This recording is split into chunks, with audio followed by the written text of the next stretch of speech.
मुझे विश्वास है कि आपने अपनी जिंदगी में एग्जाम्स तो बहुत लिखे होंगे, लेकिन क्या कभी ऐसे एग्जाम पेपर के बारे में सुना है जो बिल्कुल खाली हो? नहीं ना? तो चलिए आज अनोखी फिल्म्स के साथ एक ऐसी ही कहानी सुनते हैं जिसमें एग्जाम तो है लेकिन क्वेश्चन पेपर बिल्कुल खाली।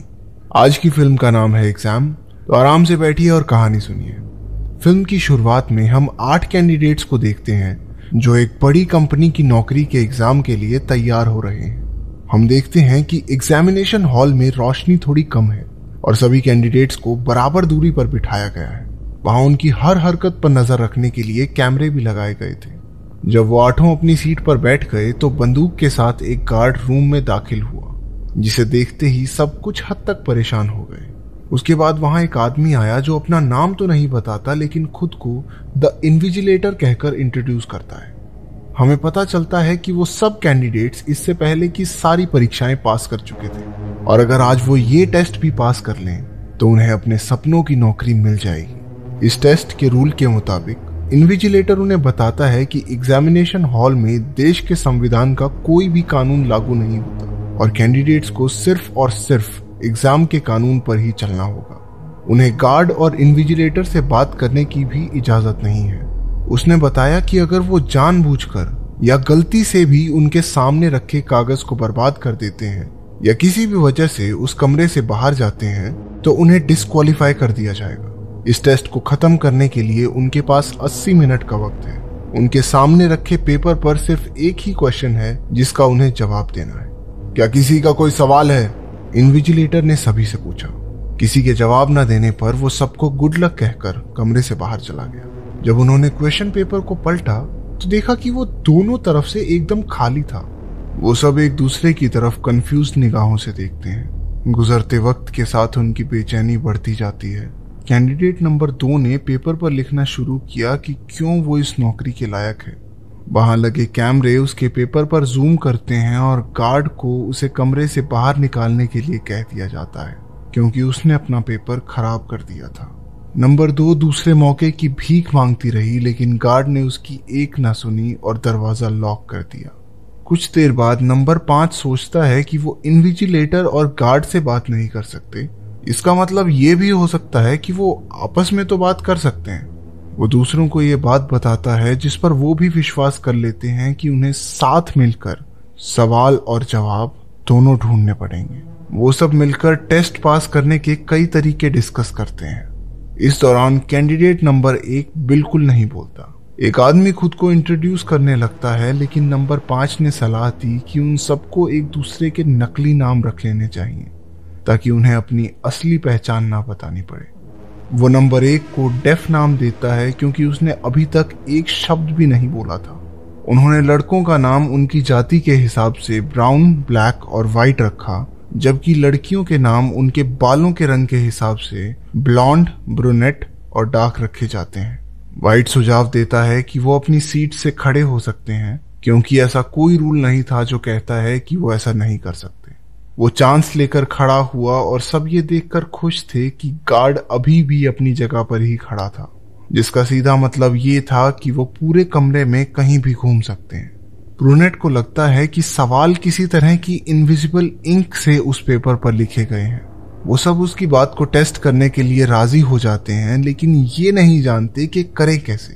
ब्रूनेट खड़ी हुई और रूम की लाइट्स का इस्तेमाल करके अपने पेपर को ध्यान से चेक करने लगी लेकिन पेपर पर कुछ नहीं दिखा। वो बाकी सबसे भी आग्रह करती है कि सब अपना अपना पेपर चेक करें क्योंकि ये मुमकिन है कि सवाल सिर्फ एक ही पेपर पर लिखा हो। सभी उसकी बात मानकर अपने पेपर पर सवाल ढूंढने लगे लेकिन डेफ चुपचाप अपनी सीट पर बैठा रहा। व्हाइट उससे उसका पेपर लेकर लाइट में चेक करता है लेकिन किसी को कुछ नहीं मिला। ब्लैक ने सलाह दी कि हो सकता है ये लिखावट यूवी लाइट में दिखाई देने लगे। वो सब ऐसी किसी लाइट को ऑन करने वाले स्विच बोर्ड की तलाश में जुट जाते हैं। स्विच बोर्ड ना मिलने पर वो सीधा ऐसे किसी लाइट बल्ब को ही ढूंढने लगे। डेफ उनकी कोई मदद नहीं करता और बेचैनी से अपनी सीट पर बैठा रहता है। ब्लॉन्ड को कमरे में इमरजेंसी लाइट्स की स्ट्रिप मिलती हैं लेकिन क्योंकि वहां कोई स्विच नहीं था इसलिए उन्हें कमरे की सभी बत्तियों को तोड़ना होगा ताकि वो इमरजेंसी लाइट स्ट्रिप्स खुद ब खुद ऑन हो जाएं। मगर ब्राउन तर्क देता है कि वो इतना बड़ा रिस्क नहीं उठा सकते। वो सब इस मामले पर वोट करते हैं और आखिरकार प्लान को आगे बढ़ाने का फैसला लेते हैं। कमरे के सारे लाइट बल्ब्स टूटते ही इमरजेंसी ब्लू लाइट जल उठी। हर कोई पेपर में सवाल ढूंढने लगा सिवाय डेफ के, लेकिन एक बार फिर वो निराश हो जाते हैं क्योंकि उन्हें सवाल नहीं दिखता। ब्रूनेट सबको स्ट्रिप लाइट की पहली लेयर उतारने के लिए कहती है क्योंकि वो अभी भी जली नहीं थी। वो लाइट स्ट्रिप्स को तोड़ने के लिए औरतों की हील्स का इस्तेमाल करते हैं जिससे रोशनी का रंग बदलकर पीला हो गया, लेकिन पेपर पर अभी भी कुछ नहीं दिखा। उनके पास अब सिर्फ 60 मिनट बचे हैं। वाइट को सूझता है कि वो कैंडिडेट नंबर 2 के पेपर के साथ कुछ भी कर सकते हैं क्योंकि वो तो पहले ही डिस्क्वालीफाई हो चुकी है। सब उसके डेस्क के आसपास खड़े हो जाते हैं और उसके पेपर पर पेंसिल से ट्रेस करना शुरू करते हैं। फिर भी कोई सवाल सामने नहीं आया। वाइट उसके पेपर के कुछ टुकड़े कर देता है ताकि वो अलग अलग तरीके से एक्सपेरिमेंट कर सके। वो पेपर पर पेशाब तक करके देखता है कि कहीं वो इनविजिबल इंक लिक्विड एक्टिवेटेड तो नहीं। ब्लैक और व्हाइट में इस बात पर एक तीखी बहस छिड़ जाती है कि उन्हें आगे क्या करना चाहिए, लेकिन वो डेफ को रोता हुआ सुनकर रुक जाते हैं। वो अपनी सीट पर बैठा बैठा रोता रहा जबकि बाकी उसे अचरज से देखते हैं। इसके बाद वो फ्रेंच में कुछ बड़बड़ाने लगा। वो ये दावा करता है कि पेपर में उसे खुद की झलक दिखाई दे रही है। बाकी सब उसके बड़बड़ाने के बारे में ज्यादा नहीं सोचते और वापस आइडियाज ढूंढने लगते हैं। हर कोई अपने आइडियाज सामने लेकर आता है। उनमें से कुछ का मानना है कि शायद इन्विजिलेटर ही इस सब के पीछे है, जबकि कुछ कहते हैं कि ये सीईओ का काम है। वो प्रेशर में आकर अपना आपा खो बैठे और एक दूसरे को बेइज्जत करने लगे। डार्क बड़े विश्वास से कहती है कि उन्हें कोई नहीं देख रहा क्योंकि सीईओ कंपनी के काम में पूरी तरह बिजी रहता है। उसके पास कंपनी के सारे राइट्स हैं और इन फालतू चीजों के लिए उसके पास समय नहीं है। ये साफ है कि वो कंपनी के बारे में उन सबसे ज्यादा जानती है। ब्राउन उससे पूछता है कि उसे सीईओ के बारे में इतना सब कैसे पता, जिस पर डार्क ने जवाब दिया कि वो इसी कंपनी के लिए काम करती है, लेकिन उसने सीईओ को आज तक नहीं देखा। जब उसने कंपनी में एक बड़ी पोस्ट के लिए अप्लाई किया तो उसे इस टेस्ट के लिए चुना गया।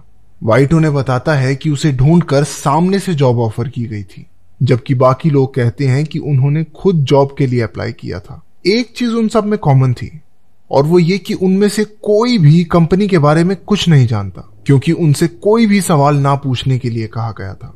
डार्क उन्हें बताती है कि वो एक जानी मानी फार्मास्यूटिकल कंपनी बायरॉग है। कुछ साल पहले जब एक महामारी पूरी दुनिया में फैल गई थी तो उसका इलाज सबसे पहले इसी कंपनी ने ढूंढा था। इस वक्त उनका सालाना टर्नओवर $20 बिलियन है। ब्लैक कहता है कि शायद कंपनी को एक नई घातक बीमारी का इलाज मिल गया है जो दुनिया भर में हजारों लोगों की जान ले रही है। ब्रूनेट अचानक उत्सुक होती है और ब्लैक से कहती है कि वो इस बारे में और बताए। इससे व्हाइट को शक हुआ और उसने ब्रूनेट से पूछा कि क्या वो भी इस वायरस से इन्फेक्टेड है। ब्रूनेट ने मना करते हुए बात को खत्म कर दिया। अपनी ओर से ध्यान हटाने के लिए वो गार्ड की तरफ बढ़ी और उससे बात किए बिना उसकी पॉकेट से एक लाइटर निकाल लिया। पूरा ग्रुप लाइटर का इस्तेमाल करने का फैसला लेता है जिससे फायर अलार्म का फवारा चालू हो जाएगा और वो पानी की मदद से पेपर पर लिखावट विकसित कर पाएंगे। ब्रूनेट एक कुर्सी पर चढ़ी लेकिन फायर अलार्म तक पहुंच नहीं पाई। व्हाइट ने उसकी मदद के लिए एक मुड़ा हुआ कागज का टुकड़ा दिया जिसे जलाकर वो फायर अलार्म ट्रिगर करती है।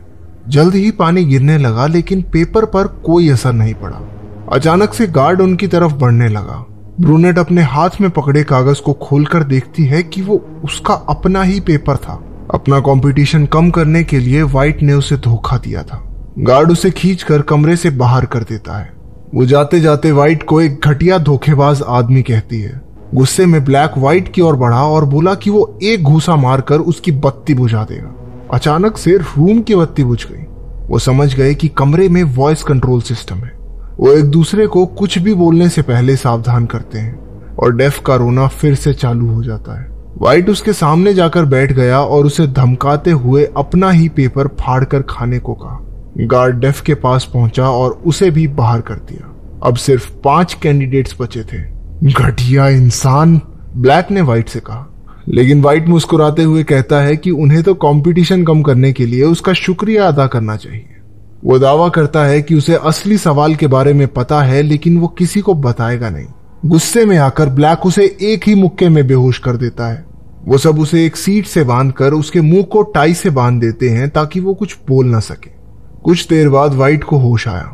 डार्क ने जैसे ही टाई को खोला, व्हाइट उससे दवाई देने की रिक्वेस्ट करता है। पता चलता है कि वो भी उस वायरस से इन्फेक्टेड है और जिंदा रहने के लिए उसे हर घंटे दवाई चाहिए। ब्लैक उसके कपड़ों की जेबों में दवाई की तलाश करता है, लेकिन उसे कुछ नहीं मिलता, जिस वजह से सबको लगता है कि व्हाइट सिर्फ बहाने बना रहा है ताकि वो उसे छोड़ दें। व्हाइट दावा करता है कि उनमें से ही किसी ने उसकी गोली ली है। वो गोली के बदले उन्हें सवाल बताने का वादा करता है। जल्द ही वो फिर से बेहोश हो गया और उसका शरीर तेजी से कांपने लगा। उनमें से कुछ को लगता है कि वो अब भी नाटक कर रहा है, लेकिन ब्लैक कहता है कि ये सब ढोंग नहीं हो सकता। सब लोग कमरे में गोली को ढूंढने लगे, लेकिन वो कहीं नहीं मिली। डार्क को शक है कि ब्राउन ने गोली को कहीं छिपाया है, और उसका शक सही भी निकला जब वो गोली ब्राउन के टेबल की निचली तरफ च्युइंगम से चिपकी हुई मिली। वो गोली व्हाइट को खिलाने लगती है, लेकिन ब्राउन ने हाथ मारकर गोली को वेंट में गिरा दिया। जब बाकी सब उसे बाहर निकालने की कोशिश कर रहे थे, डार्क घबराकर कैमरे के सामने गई और इन्विजिलेटर से व्हाइट को बचाने के लिए कहा, लेकिन इन्विजिलेटर से बात करने के लिए उसे तुरंत डिस्क्वालीफाई कर दिया गया। उसके जाने के बाद ब्लॉन्ड ने एक पिन की मदद से गोली को वेंट से निकाला और व्हाइट की जान बचाई। उसके ठीक होने पर सब उससे उस सवाल के बारे में पूछते हैं जिसे बताने का उसने वादा किया था। व्हाइट बताता है कि जवाब वो सब खुद है। वो सब अब तक सवाल की खोज कर रहे थे, लेकिन उसके हिसाब से असल में कोई सवाल है ही नहीं, और जो अंत में बचेगा वही जवाब है। बाकी सब भी उसकी बात पर भरोसा करते हैं, लेकिन इससे पहले कि वो कुछ कर पाते, व्हाइट गार्ड की तरफ उसकी गन के लिए भागा। ब्लैक ने उसे धक्का देकर बंदूक अपने हाथ में ले ली। वो बंदूक का निशाना व्हाइट की तरफ करके कहता है कि वो किसी को गोली नहीं मारेगा। मौका पाते ही व्हाइट ने ब्लैक पर हमला किया और बंदूक उससे छीन ली, लेकिन जैसे ही उसने उसे इस्तेमाल करने की कोशिश की, उसे एहसास हुआ कि बंदूक पर फिंगरप्रिंट रिकॉग्निशन सिस्टम है, जिसका मतलब ये था कि सिर्फ गार्ड के हाथ से ही गोली चलेगी। व्हाइट ने गार्ड के हाथ का इस्तेमाल करके सबकी तरफ बंदूक तान दी। अगर जिंदा रहना चाहते हो तो चुपचाप कमरे से बाहर चले जाओ, व्हाइट ने बाकी सबसे कहा। ब्राउन बंदूक के डर से उसकी बात मानकर बाहर चला जाता है। ब्लॉन्ड भी नौकरी से ज्यादा अपनी जान को महत्व देते हुए बाहर जाने लगती है, लेकिन जाने से पहले उसने कहा, लाइट्स बंद। अचानक कमरे की सभी बत्तियां बंद हो गई। व्हाइट हर दिशा में अंधाधुंध गोलियां चलाने लगा। जब लाइट्स दोबारा जली तो ब्लैक छाती में गोली लगने की वजह से नीचे गिरा हुआ दिखाई देता है।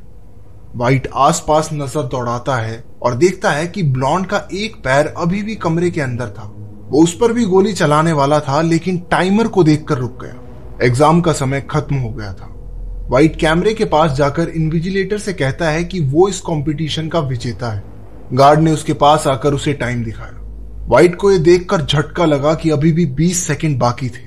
उसे टेस्ट के दौरान इन्विजिलेटर से बात करने के लिए डिस्क्वालीफाई कर दिया गया। हमें पता चलता है कि जब वो सब सवाल ढूंढने में मसरूफ थे, तब डेफ ने चुपके से घड़ी का समय बदल दिया था। आखिर में एक ही कैंडिडेट बचा है, ब्लॉन्ड। उसने जमीन से डेफ का चश्मा उठाया जो उसे बाहर ले जाते वक्त नीचे गिर गया था। उसकी मदद से वो पेपर पर क्वेश्चन 1 लिखा हुआ देखती है। उसे जबरदस्त धक्का लगा जब डेफ कमरे में आकर उसे बताता है कि वो ही असल में कंपनी का सीईओ है।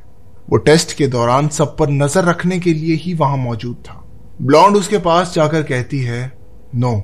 इन्विजिलेटर और सीईओ उसे देखकर मुस्कुराए, क्योंकि उसने सवाल ढूंढ निकाला था और टेस्ट में पास हो गई थी। पता चलता है कि जब टेस्ट की शुरुआत में इन्विजिलेटर ने उनसे पूछा था कि क्या किसी का कोई सवाल है, यही वो सवाल था जिसका जवाब उन्हें देना था। ये पूरा एग्जाम कैंडिडेट्स की होशियारी और अटेंटिवनेस का टेस्ट करने के लिए था। वो ब्लॉन्ड को सीईओ की सेक्रेटरी बनने का ऑफर देते हैं, लेकिन वो ये नौकरी स्वीकार नहीं करती, क्योंकि वो एक ऐसी कंपनी के साथ काम नहीं करना चाहती जहां पर लोगों को मारा जाता हो। जिस पर इन्विजिलेटर ने उसे बताया कि ब्लैक असल में मरा नहीं है, क्योंकि जो गोली उसे लगी है वो असल में एक कैप्सूल है जो बॉडी में जाने पर घाव को ठीक कर देता है। असल में यही उनके द्वारा बनाई गई करिश्माई दवाई है जो दुनिया की किसी भी बीमारी को ठीक कर सकती है। आखिर में ब्लॉन्ड जॉब एक्सेप्ट कर लेती है और सीईओ से हाथ मिलाने पर फिल्म खत्म। नीचे कमेंट्स में अपने हिसाब से कहानी का फेवरेट पार्ट जरूर बताइएगा।